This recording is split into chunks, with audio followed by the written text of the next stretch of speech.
la continuité de tout ce qu'on disait par rapport au job, la place, etc. Moi, je suis vraiment dans un truc où j'ai l'impression de jamais réussir à amener dans la matière mon aide, ce que je ressens, mes aspirations. J'ai toujours l'impression de monter super haut et après, concrètement, ici, sur Terre, dans ce monde, de jamais avoir...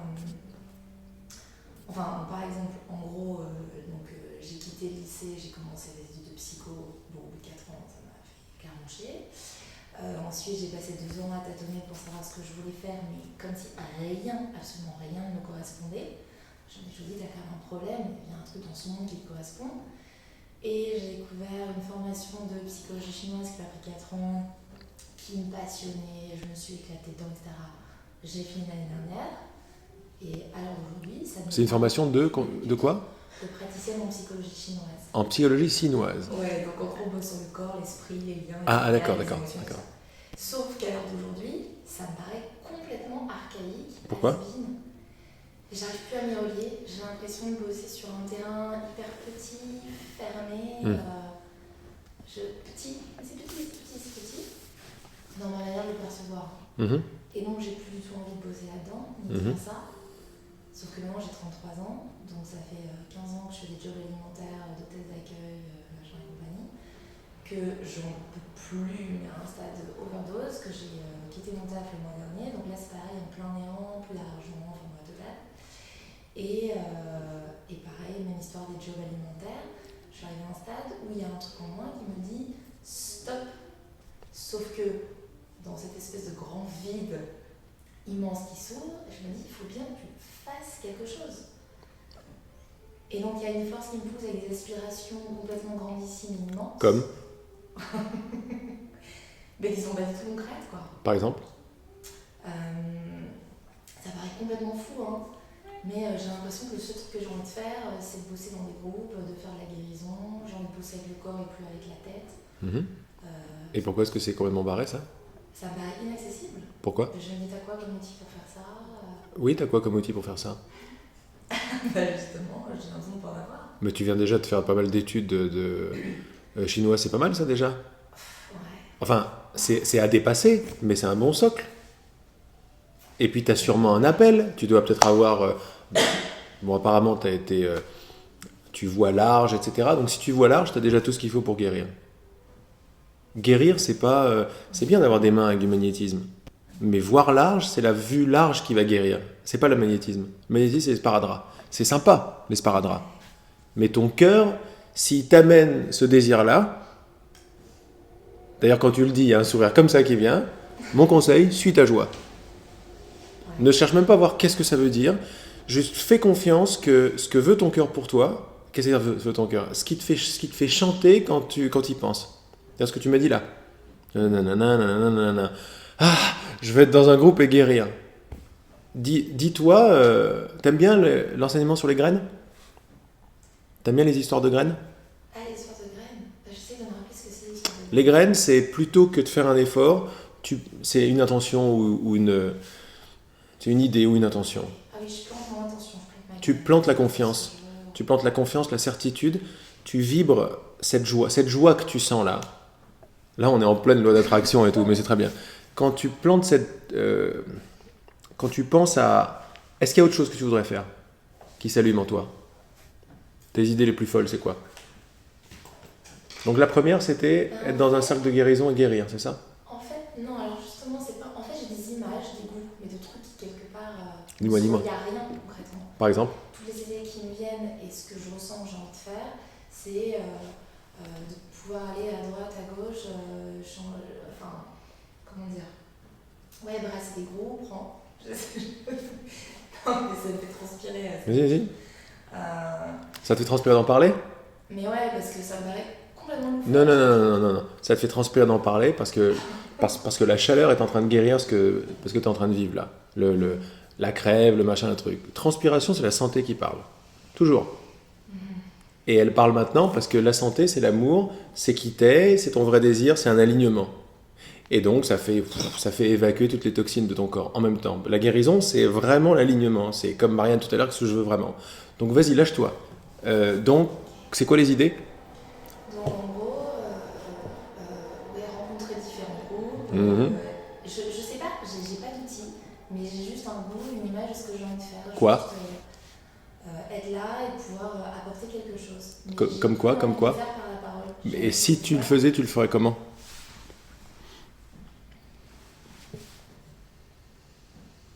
J'ai envie de le faire par le corps, mais c'est quelque chose que j'ai jamais fait. Mais Donc, pourtant, il y a quelque chose, il y a un appel là-dedans. Là. Il y a je vois un sourire, la chaleur et tout. Ouais. Dans ma tête, c'est comme si j'ai envie de le faire, Ouais. j'ai pas les outils pour. Mais c'est pas vrai. Il faut pas avoir les outils pour le faire. Il faut le faire et après avoir les outils. Ouais. C'est ça les graines. Les graines, par exemple, quand tout à l'heure pendant la méditation, j'en parlais beaucoup et j'en parle de plus en plus.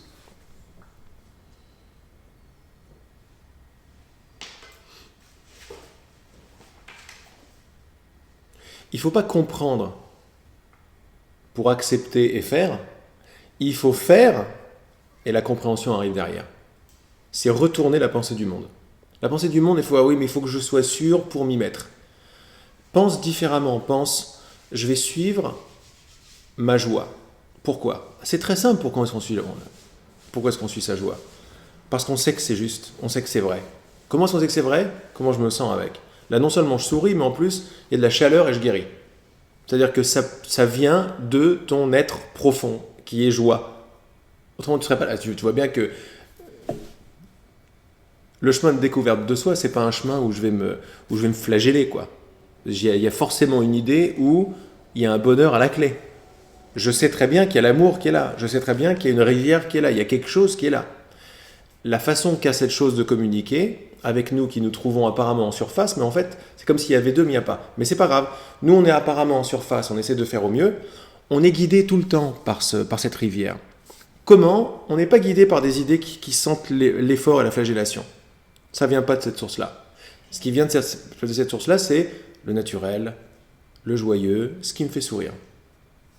Par exemple, je reprends l'exemple de Sylvia, parce que Sylvia, elle sait très bien que c'est ça qui l'a fait vibrer, et elle dit, j'ai pas d'argent, je sais pas où je vais dormir, toute ma tête me dit non, mais j'y vais quand même. C'est tout ce qu'il faut, c'est ça. Après, elle va avoir plein de pensées de doute qui vont arriver. Et on fait tous ça. Tu entends ce que partage Armelle, elle parle de ça. Ce que je partage, c'est ça. C'est d'abord tu fais, tu mets en branle un mouvement vibratoire de l'univers, en fait. Tu mets en mouvement ta déclaration. Mais il faut d'abord un petit peu comprendre, mais si tu es là, c'est que tu as déjà compris, que déjà la possibilité que tout ce qui t'arrive, tu l'as demandé. Ça, c'est une sorte de proposition de base. On n'essaye pas de la comprendre. Mais essayer de la comprendre, c'est très très dur. Il y a plein de résistances. Qu'est-ce qu'on fait avec? On joue avec cette idée. On s'amuse. C'est pour ça que j'appelle ça une graine. Je joue avec cette idée, je la laisse se révéler. Mais je l'accepte, même intellectuellement, c'est très bien. Comme notre dialogue tout à l'heure. Je l'accepte. Ok. Ça, c'est une sorte de prémisse de base qui va se révéler de plus en plus d'elle-même. Mais si c'est le cas, si tu as tout ce que tu as demandé, déjà, si c'est le cas, donc tu es créatrice. Mais après, il faut savoir comment tu demandes. Et tu demandes tout le temps, vibratoirement, tu demandes. Si tu écoutes une pensée de doute, ce que tu demandes, c'est du doute. Si tu écoutes une pensée de confiance, ce que tu demandes, c'est de la confiance. Grosso modo. C'est des vibrations, la confiance, le doute et tout. C'est des mots, mais derrière les mots, comme on voyait tout à l'heure avec Marianne, c'est des vibrations. Grosso modo, je suis en train de te donner une sorte d'explication, mais c'est même pas la peine, je crois. Suis ta joie. Qu'est-ce que ça veut dire suis ta joie? Quand une image comme ça te met en joie, reste avec, chéris-la. C'est ton trésor. De toute façon, tu fais rien d'autre. Ou tu fais des petits trucs. Continue à faire tes petits trucs, mais dans tes moments secrets, pense à ça. Pourquoi pense à ça? Parce que comme on a vu avec Marianne, une pensée, une image, c'est une porte. En tant que telle, on ne peut pas se couper la main pour dire c'est ça que je vais faire, c'est ça que je vais faire. Mais laisse-toi jouer avec une idée comme quand tu étais petite. Quand on est petit, on joue avec des idées et ils nous mettent en joie ces idées. Ça peut être des idées de planètes, des idées de grands camions, des idées de métiers plus tard. Je serai pompier, alors j'adore les pompiers, ça me met en joie. Fais pareil. Dans tes petits moments, si tu n'as rien à faire, t'en profites pour le faire tout le temps. Pas dans les moments où tu doutes, quoi, mais dans les moments où ça se calme. pose-toi la question, qu'est-ce que je voudrais faire? Et là, hop, tu as ces idées qui vont arriver. Reste avec, chéris-les, arrose-les. C'est des idées que tu arroses parce que tu n'as pas fait d'effort. Elles te mettent en joie. Tu les arroses par cette joie. Pourquoi? Parce que plus tu vas les arroser, plus tu vas les ressentir. Pas les penser, les ressentir. Ce que tu veux, c'est cette idée, si c'est une porte d'accès vers la source ou une porte d'accès vers ta joie, c'est pas l'idée en tant que telle, c'est le sentiment qu'elle te procure. Et le sentiment, c'est automatique, la joie, il n'y a même pas à réfléchir. Après, tu as les idées, ouais, mais j'ai pas les moyens, je sais pas si je suis à la hauteur, etc. Ça, c'est après. Et quand j'écoute ça, ça coupe. Ça coupe ce sentiment de joie qui vient avec. Si le sentiment de joie vient avec cette idée, c'est qu'elle te vient de la source. Elle te vient de ta source, de ton être, de ton âme, tu l'appelles comme tu veux. Il te dit, suis ta joie et tu me suivras moi. Suis ta joie, même sans savoir comment tu fais, suis-la. C'est ce que j'ai fait quand, par exemple, j'avais le rêve de chanter. Mais c'était un rêve, j'étais pas chanteur, je chantais sous la douche, quoi. Je savais que j'avais une belle voix. Ma petite copine me disait, t'as une belle voix, puis j'entendais que j'avais une belle voix. J'ai imité Dean Martin et c'était sympa. Mais ça me mettait vraiment en joie, c'est-à-dire quand j'étais sous la douche, c'était un festival, quoi. Et après, quand il fallait chanter devant des gens, non, et tout, mais j'étais quand même en grande joie de chanter. Bon, mais j'étais pas chanteur. Quand j'allais faire un karaoké, j'avais les boules, quoi. Enfin, je suis pas à la hauteur, je suis pas chanteur, etc. Bon. Je suis arrivé à New York pour travailler, donc je faisais mon marketing et ma vente à New York, c'était très bien. Et puis l'idée de chanter est arrivée. L'idée de Dean Martin, Sinatra, je suis dans le monde de Dean Martin et de Sinatra en plein Broadway avec les big bands et tout. Ça commençait à me travailler, quoi. Je suis resté avec. Qu'est-ce que j'ai fait pour rester avec? J'ai pas fait d'effort. J'écoutais une station de radio que j'aimais tout le temps. J'écoutais ces chansons. Je continuais à les apprendre par cœur. Mais c'était pas des livres.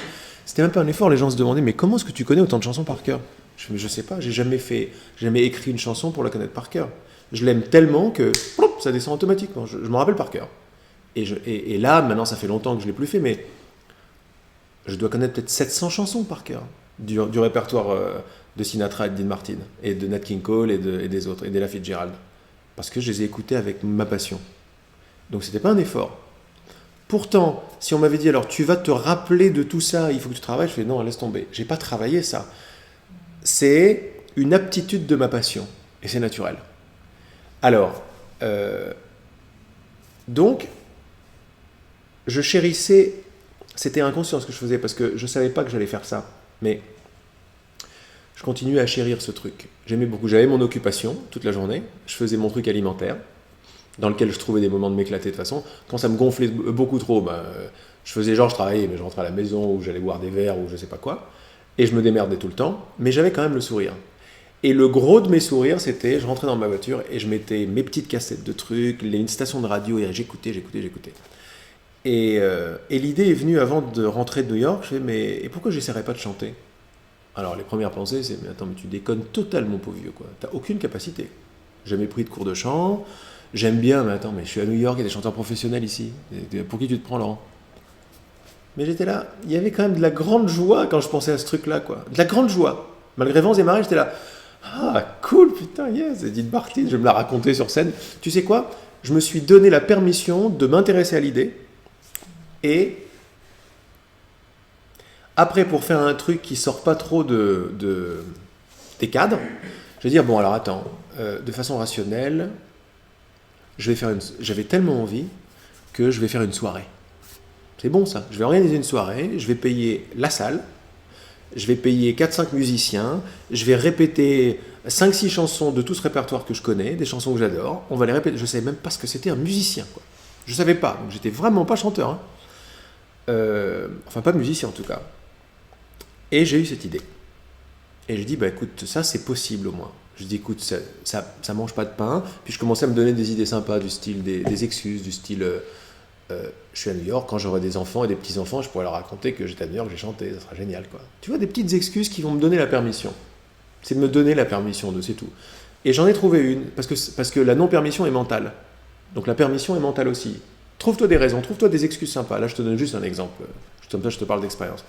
Alors je me dis, bon, ok, ça c'est possible. C'était encore un peu fou comme idée. Mais, bon, il y avait une possibilité qui s'est ouverte. Je ne suis pas chanteur et tout, mais je peux travailler, parce que je sais qu'avec la passion, ça me ferait vraiment plaisir. Donc je travaillerai avec un petit groupe de 4-5 personnes. Et j'ai du fric, je vais louer la salle.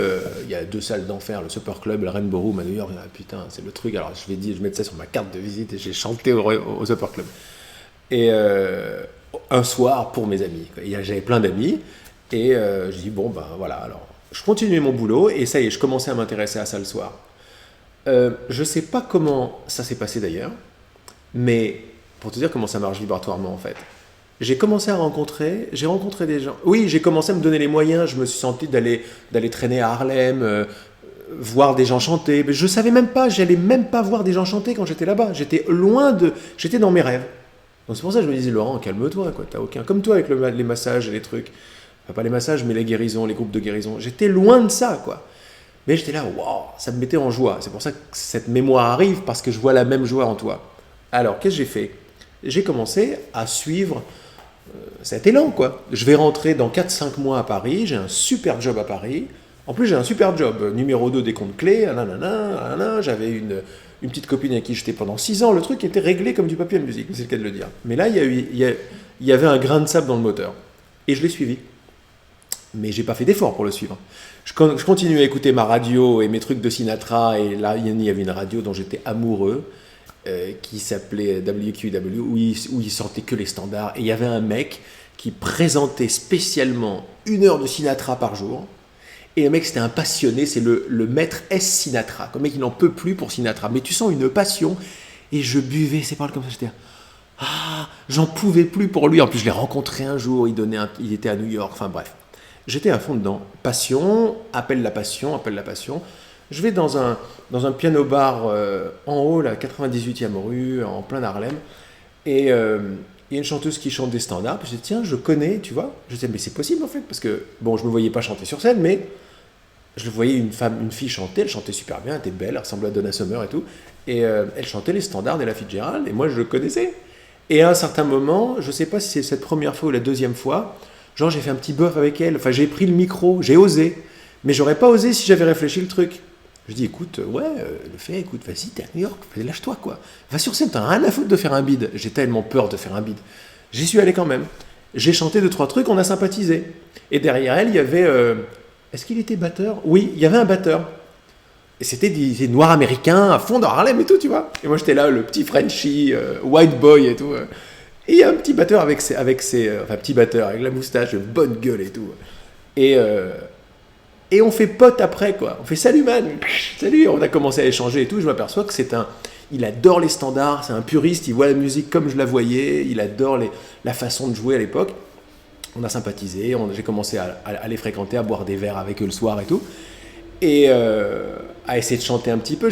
Mais moi, je faisais pas ça, j'avais rien en but, quoi, de faire. J'ai juste suivi ma joie pendant que j'étais encore 4 mois à New York. Et j'ai fait ça, on a commencé à chanter. Alors moi, je chantais faux, je chantais pas mal, mais ça gueulait, j'avais pas de cours de chant. Mais ils aimaient bien, et puis on était ensemble, quoi. C'était vachement sympa. Quand je partage, c'est pour ça que tu me parles de groupe, il y a une intelligence là-dedans. L'union fait la force. Quand on est ensemble à partager un objectif ou une passion, il n'y a pas de fin à ce truc-là. Quand 2 au moins se réunissent en mon nom, je ne veux pas rendre le truc religieux, quoi. Mais il n'était pas religieux, Jésus. Il nous a donné des clés de réussite vibratoire.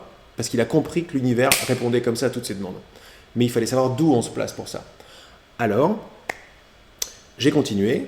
J'ai fait pote avec lui. À un moment, il m'a dit, tiens, il m'a amené chez moi une batterie comme ça, un snare drum, je ne sais pas comment ça s'appelle, une caisse claire, avec des balais, pour pas que je fasse trop de bruit pour mes voisins, avec des balais. Vas-y, alors, fais avec tes balais et fais ta et entraîne-toi à ça. Alors, j'ai commencé à m'entraîner à ça, au rythme, et j'aimais bien. Je mettais un truc de Sinatra ou de je sais pas qui, et je jouais la batterie dessus, pour avoir le rythme. Mais ça s'est fait très rapidement, et c'était juste de la passion, c'était pas des efforts, j'étais pas un pro, j'avais pas de bagage. J'avais pas de bagage. Il y avait des gens, il y avait des queues de gens qui étaient bien meilleurs que moi, quoi. Mais je m'amusais, j'écoutais ma musique, j'avais des potes et tout, je trouvais ça génial, quoi. Et petit à petit, on parle je vais chanter un petit peu avec elle, en vrai, c'était très sympa, d'ailleurs je crois que je sors avec elle, elle est belle comme tout, et puis j'ai une petite copine, ça a duré quelques temps, mais bon bref. Mais voilà ce qui se passe, tu vois, c'est une énergie qu'on connaît tous, ça. On est avec les potes, on sort, c'est sympa, etc. Et après arrive, alors on lui dit, viens, on fait un petit spectacle. Moi j'avais cette idée depuis longtemps, je crois que c'était un rêve, mais enfin, on peut peut-être mettre, tu me présentes quelques musiciens, un bon pianiste, un bon bassiste, 2-3 cuivres, on réécrit les arrangements de cette chanson, on le fait. Il m'a dit ouais, à l'attaque. Mais c'était comme ça comme idée, ça a commencé à se faire et j'ai vu que ça, c'est ok, bon bah ça, j'ai mis beaucoup de joie là-dedans, j'étais trop content quoi. Simplement j'avais un peu peur que là j'allais buter contre des événements, c'est-à-dire le président de la société pour laquelle je travaillais qui m'attendait à Paris, qui a investi pour que je sois à New York pendant 2 ans, et là, j'allais lui dire pause. Ma petite copine, j'allais lui dire pause, mes parents, j'avais 23 ans, j'allais leur dire pause, je vais chanter. J'osais pas trop faire ça, surtout que je suis pas chanteur. Mais ça arrivait, puis à un moment j'ai fait je tournais dans le truc et j'ai dit, alors voilà, j'ai fait un petit groupe et tout, et je voudrais essayer de chanter une petite soirée, et ensuite je rentre à Paris, mais j'ai besoin de 2-3 mois en plus pour faire ça. Il m'a dit ok. En plus de ça, quand on suit sa joie, l'univers entier nous répond. On le sait ça, tu sais ça aussi. Il m'a dit t'as intérêt à me ramener une belle cassette, Laurent. Lui, le président d'Orangina, il joue de la batterie dans un groupe de jazz le week-end, pour te dire. Donc que des trucs comme ça qui m'arrivent. Ma petite copine, elle m'attend, mais je savais déjà que ça sentait le roussi pour la petite copine, les parents et le job. Je pressentais qu'il y avait quelque chose, c'était trop joyeux ce qui se passait. J'osais pas me dire, parce que dès que j'osais me dire, je vais non, laisse tomber. Toutes les pensées allaient me dire non. Je vais pour chercher un endroit maintenant. J'avais le petit orchestre, je vais pour chercher un endroit, le Supper Club ou le Red Ballroom, c'est-à-dire le truc quoi. Je vais au Supper Club en premier. Non, un ami me présente le patron du Supper Club qui est français. Bon. On se rencontre, et voilà, est-ce que je pourrais raquer pour la soirée, pour inviter en semaine, pas dans le week-end, parce que dans le week-end, ils ont le big band, les danseurs, voilà. Et je vous le loue un mardi soir, un mercredi soir, je vais inviter mes potes, je veux simplement faire ça avant de rentrer à Paris. Et il m'a dit, ok, il n'y a pas de problème. On verra avec le prix, quoi. Je vous ferai un prix, on va voir, on va louer la salle, on va voir comment on va faire. Et il vient me voir à une répétition ou deux avec les musiciens. Moi, j'avais les boules, je n'avais jamais joué avec des musiciens, mais je trouvais ça génial. Mais j'étais novice. Il vient me voir, il aime bien et tout. Puis après, il m'appelle et il me dit j'ai une proposition à vous faire. À te faire, parce qu'il me tutoyait. Je t'offre ta soirée, Laurent. Je t'offre ta soirée. Tu payes rien. J'invite le premier verre pour tous tes invités. S'ils veulent payer, ils paieront le deuxième verre. Je dis, bon, énorme, mais comment ça se fait ? Parce que je te trouve super bien et je voudrais te proposer de chanter pour moi tous les week-ends. Il m'a dit ça. J'ai énorme, quoi. J'étais là. Ah, merde. Je savais pas quoi faire de ce truc, c'était une montagne qui m'arrivait dessus. Je faisais pas ça pour ça. Mais je savais, j'avais le pressentiment que j'allais le faire. Mais alors là, avec beaucoup de peur. Ouh là, ça veut dire que je dois couper ça. Où je vais, l'inconnu, mon père, oh la cata. Mais c'est ma passion qui m'emmène. Et finalement, c'est ce que j'ai fait. J'ai joué à l'artiste pendant 2 ans. J'étais pas artiste. Combien de pensées j'avais ? Je me retrouve sur la scène du Supper Club avec un big band derrière moi, une chanteuse noire américaine, et tous ils me regardent comme ça, ils disent c'est qui lui ? Tous. Et attends, mais tout le monde attend de jouer au Supper Club, sur la 47e et Broadway, quoi. Et moi, je suis là, bonjour. Je faisais 3-4 chansons par heure. Et j'en profitais. En plus, la passion n'est jamais partie. J'avais beaucoup de doutes. Mais la passion n'est jamais partie parce que dès que je gagnais autant d'argent qu'avec Orangina en plus, en chantant 2 soirs par semaine, je prenais tout cet argent et je le mettais dans les nouvelles partitions et dans les cours de chant. Et c'est tout ce que je faisais. Pendant 2 ans, je n'arrêtais pas. Et il y avait tellement d'enthousiasme, de travail. Mais ce n'était pas un travail fort. C'était d'abord pour essayer de calmer mes incertitudes et puis pour y aller vraiment, quoi. Et j'ai infusé tout le truc et j'avais des doutes. J'avais tellement de doutes que je suis rentré à Paris au bout de 2-3 ans. Je suis rentré à Paris parce que les doutes ont commencé à refaire surface. Genre, je suis pas un vrai chanteur, je me sens pas assez bon. Bon, ça c'est des conneries, mais il y avait aussi je suis pas sérieux. Tu vois, là, une petite pression du vrai monde qui me rappelle, je suis pas sérieux, t'as un vrai boulot, c'est quoi ça ? Vas-y, t'as fait prépa HEC, tu fais des trucs, c'est pour finir chanteur, en plus t'es pas très bon. Enfin, les trucs qui m'agressaient bien. Genre un jour, ma mère, mon père était très impressionné.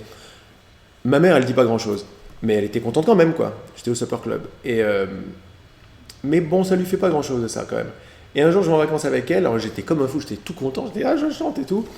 Et je sentais qu'il y avait un truc pas génial. Enfin, il y avait un truc, et j'ai réussi à travailler au corps. Quand je veux quelque chose, je l'obtiens. Et elle a réussi à me dire avec des pleurs qu'elle croyait absolument pas en moi et que c'est pas pour moi chanteur, quoi. Bon, ça m'a fait très mal parce que je le sentais, quoi. Je sentais que j'étais merde. Bah c'est pas grave, j'ai continué quand même. Mais tu vois, ça c'est des trucs du monde, quoi. Mais même ça, j'ai continué quand même. Ça m'a fait mal, quoi. Et ça m'a fait mal longtemps après. Mais bon, bah c'est comme ça. Ça fait. Je vais pas plaire à tout le monde, mais c'est pas grave. Et je suis rentré à Paris pour retravailler. Eh bien, j'ai retravaillé, mais j'ai pris des cours de chant. J'ai pas arrêté le truc. Je me suis dit, je vais prendre des cours de chant. Je tombe sur un prof de chant new-yorkais, un Américain. Et c'est reparti. Et au bout de 2-3 ans de travail, j'ai dit, bon, fais chier, j'ai envie de chanter. Je me sentais pas bon, hein. Je me sentais jamais bon. C'est mon grand problème, c'est celui-là. Mais je me suis dit, je vais quand même essayer. Quand j'ai dit oui à ça, moi je te raconte même pas, là, c'était fois 1000 que le Supper Club 3 ans avant, quoi. L'univers, il attendait pendant 3 ans. Il est là, quand tu veux, quand tu veux, quand tu veux. Et à un moment, j'ai fait oui. C'est comme ça que ça se passe. Ouais, il faut se permettre, quoi. Mais grave. Oui. Derrière toute cette explication qui est tout sauf spirituelle, c'est vas-y. Quand j'ai redit oui, tu peux pas savoir ce qui s'est passé, quoi. J'ai dit, allez, je vais chanter. Non, oui, non, oui. Quand j'ai dit oui comme ça, j'ai dit, je m'en fous, j'y vais, je m'en fous, je vais gagner du fric, je vais faire des jingles de pub. Je voulais faire des jingles de pub parce que il y avait Harry Connick Jr. qui chantait, qui avait du succès avec Quand Harry rencontre Sally et tout ça, et les standards arrivaient. Puis moi, je pensais que c'était génial marketingment parlant de chanter crooner. Et me dit, bon, bah, il y a sûrement des pubs. Moi, si j'étais agent de pub, je prendrais une musique machin pour pas payer les droits. Je fais chanter un nouveau chanteur et ça va être moi. Et voilà ce que j'avais comme excuse. C'était comme l'excuse de je vais louer la salle. C'est des excuses mentales. Mais l'important, c'est de te mettre en mouvement. Et quand tu te mets en mouvement, bah, je me suis mis en mouvement. Un pote rencontre un autre pote, il me dit hey, je connais un petit producteur qui fait des musiques de pub pour Candia. C'est bon, ok, c'était pas une grande maison de disques, mais je vais aller le voir lui. Pas grave. J'ai rendez-vous dans le 15e, un petit studio et tout, je rentre. Le mec, il me dit ok, alors j'entends. J'avais fait des petites musiques en plus, parce que je suis pas musicien, mais j'ai composé plein de chansons. Il y a des mélodies qui me venaient quand j'étais à New York, je sifflais, tu vois, sur mon dictaphone. J'avais fait des paroles avec une amie, enfin, je faisais vraiment le truc. Donc, si tu veux, j'étais pas compositeur. Tu m'as dit, je vais composer, mais tu rêves, j'ai même pas joué du piano. Il n'y a pas de limite, c'est pas possible les limites quand tu es dans la joie. Et pour continuer avec la petite histoire très rapidement, le mec, je le vois le premier jour, je fais voilà, écoute, j'ai enregistré ça à New York, un petit truc, une petite chanson en anglais, crooner, jazz et tout sympa. Et il me dit alors, bon, je sais pas d'où tu viens toi, mais 2 heures avant que tu arrives, je rentre d'un brainstorming qui a eu lieu, d'un meeting, où Universal a demandé à pas mal de producteurs de venir parce qu'ils avaient une idée. Et leur idée, c'était de lancer un crooner en France, comme Harry Connick. Et toi, t'arrives. Non mais tout ça, c'est pour te dire, c'est pas que j'ai de la chance. Tu peux dire, j'ai de la chance. Mais tu vois où est-ce que je tape en toi, là? Je tape dans, on sait tous que c'est possible, ça. Et j'étais tout sauf un chanteur et tout. Et après, j'ai dit, bon, bah après, c'est parti, genre, vas-y, Universal me signe pour 6 albums, on fait la télé, les machins. Moi, c'était un peu too much pour moi. Enfin, j'ai goûté à ce que je devais goûter. Le succès, la télé, le machin, le truc. Le monter, les descentes, la superficialité de ce monde. Mais mon rêve, je l'ai amené, quoi. Tout simplement parce que j'ai dit oui. J'ai dit, ok, à l'attaque. Malgré tout. Ensuite, ça a continué, mais pas avec la chanson. Ça a continué avec la spiritualité. Avec, alors je vais rendre mon appart pour aller voir une femme, Regina, aux États-Unis, parce qu'elle canalise le Saint-Esprit. Super, Laurent, c'est bien. Et ça fait chanter ton cœur. Hein, super. Donc tu vas lâcher ton appart, ton truc et tout. Je fais, ouais. J'ai lâché mon appart, mon truc, j'ai déménagé en 1 semaine et je suis parti. Mais je vous raconte pas la tête de ma mère quand j'ai fait ça, quoi. Là, on parle de ma mère aujourd'hui. C'est-à-dire que cette fille, elle avait rien de mon type de femme avec qui je serais. Et moi, j'avais rien de son type. Mais l'appel qu'on avait en commun, c'était le vrai désir du cœur. C'est ce que je dis, rappelle-toi du vrai désir de ton cœur. Ça met tout l'univers en branle quand tu te rappelles de ça. Pour une raison simple, c'est que quand on commence à se rappeler qu'on n'est pas victime mais créateur, comment on crée? Par un désir. Et le désir profond qu'on a, qui est caché, qu'on ne savait même pas qu'on avait un désir, c'était d'être séparé. Et tout répond à ce désir-là, mais j'ai pas envie de le voir puisque je suis victime. Quand je commence à faire, je m'aperçois que le vrai désir de mon cœur, mais il fait déplacer des montagnes. Parce qu'il est encore plus profond que le désir d'être séparé. C'est même pas un désir, en fait, quand on dit je désire pas. C'est pas un désir, c'est un élan comme ça, un branchement, c'est une conscience. Tu vois ? Donc, toute cette grande histoire, pour espérer avoir fait lever en toi l'idée que, pour toi et tout le monde, et tous ceux qui m'écoutent, qu'il ne faut pas écouter les doutes. Quand on écoute les doutes, on est grand créateur et on participe, on demande à l'univers, prouve-moi que j'ai raison. Tout ce qu'on fait, c'est prouve-moi que j'ai raison. Mais quand j'envoie du doute, il va me prouver que j'ai raison, et là je vais avoir les preuves. Je ne peux pas dire à quelqu'un qu'il a tort. C'est la chose la plus bête de dire à quelqu'un qu'il a tort. Pourquoi ? Parce qu'il voit ce qu'il croit. Il voit ce qu'il a demandé. Il sait peut-être pas, il a demandé d'être victime, mais il le voit. Donc tu ne peux pas lui dire qu'il a tort, puisqu'il a le monde qu'il a créé, avec ses preuves. Donc fais machine arrière et dis non. Confiance et joie. Point final. Pourquoi ? Mais parce que c'est moi. Parce que ce qui m'amène la joie quand j'y pense, ça doit être vrai. Ce qui m'amène le doute, ça fait comme ça ne doit pas être vrai. Et mets ça en branle. Tu vas voir que toutes tes réalisations spirituelles les plus importantes, le soi, la conscience, l'être qui ne bouge pas, etc., ça va devenir de surcroît, ça. C'est des petites choses à côté de suivre sa joie. Cherche d'abord le royaume et tout le reste vient de soi. Le royaume, c'est la joie. C'est l'innocence. C'est l'enfant. C'est te rappeler qui t'es. C'est même pas la peine de... On peut aller directement dans des trucs de... Il n'y a personne. Tu vois ? On a entendu, il n'y a personne. Ou il n'y a que maintenant, etc. Il n'y a plus personne. Mais si ça marche pour certains, c'est super. Ça, c'est un peu autre chose. Ça, c'est... Fais comme si tu étais déjà créateur. Tu vas te rappeler que tu l'es. Et si tu es créateur, tu vas t'apercevoir que la petite personne, c'est pas toi. C'est un autre chemin, quoi. En fait, ça a à voir avec la culture. Qu'est-ce qu'on cultive, quoi. Je cultive ma joie, mes vibrations. Exactement. Bien, Exactement. ou le fait que je sois créatrice. Exactement. Exactement. Qu'est-ce que je cultive ? Exactement. Ou le doute, ou bien... Exactement. Et là, quand tu viens de me dire que je sois créative ou pas, créatrice ou pas, tu vas t'apercevoir qu'on cultive, s'il y a deux grandes familles, on cultive victime ou créatrice. Et il y a très très peu de monde qui cultive créatrice ici, ou créateur. Mais très peu. Parce que c'est notre plus grande peur, c'est notre lumière. C'est de dire, attends, mais je suis responsable de tout ce que je vois. Qui c'est qui veut cultiver ce truc-là ? Quelques fous comme nous. Et quand les fous, on va s'apercevoir que c'est des poètes, comme disait Brassens, tout le monde va commencer à avoir envie de « Oh, mais ça me parle ça, cette histoire ». Parce qu'on sait tout ça. On sait que quand on suit sa joie, ça répond. On veut cultiver, mais on ne sait pas... Enfin, si, on choisit l'un ou l'autre. On choisit l'un ou l'autre, mais on va développer, comme je disais tout à l'heure, à toi je crois, oui, à Marianne, on va développer un nez pour discerner qu'est-ce qu'on est en train de demander et de cultiver, mais vibratoirement, pas intellectuellement. Parce qu'intellectuellement, c'est mort. L'intellect, il y a trop de force dans l'intellect qui nous mettent en surface et on se fait avoir tout de suite, quoi. Parce que l'intellect, le problème, c'est qu'il a notre intelligence. Donc, tu peux pas lui faire. C'est toi. Tu l'as fait. Il a ton intelligence, donc il va t'avoir. Donc, tu l'insuffles avec un objectif. Quand tu lui donnes l'objectif sans le savoir, victime, il va se lâcher sur toi, quoi. Il va se lâcher. Donc, à un moment, il faut couper la boucle quelque part. Comment ? Suivant sa joie, faire de la médite, danser. Ça, c'est excellent comme truc, quoi. Et t'apercevoir de plus en plus, tiens, qu'est-ce que je suis en train de déclarer quand je fais ça ? Parce que je déclare. Je ne peux pas déclarer, je suis qui je suis. Je ne savais pas, jusqu'à présent, je croyais que c'était un petit corps qui faisait. Je ne suis pas un petit corps.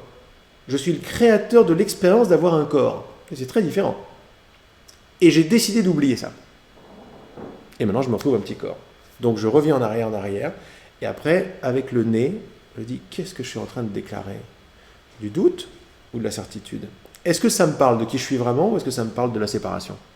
Et tu vas le voir tout de suite. Il y a deux sources possibles. Je suis qui je suis pas et je suis qui je suis. S'il y en a deux, moi, elle pourrait s'appeler comme ça. Ou comme on a dit tout à l'heure, oui et non. Ou amour et peur. Grosso modo, séparation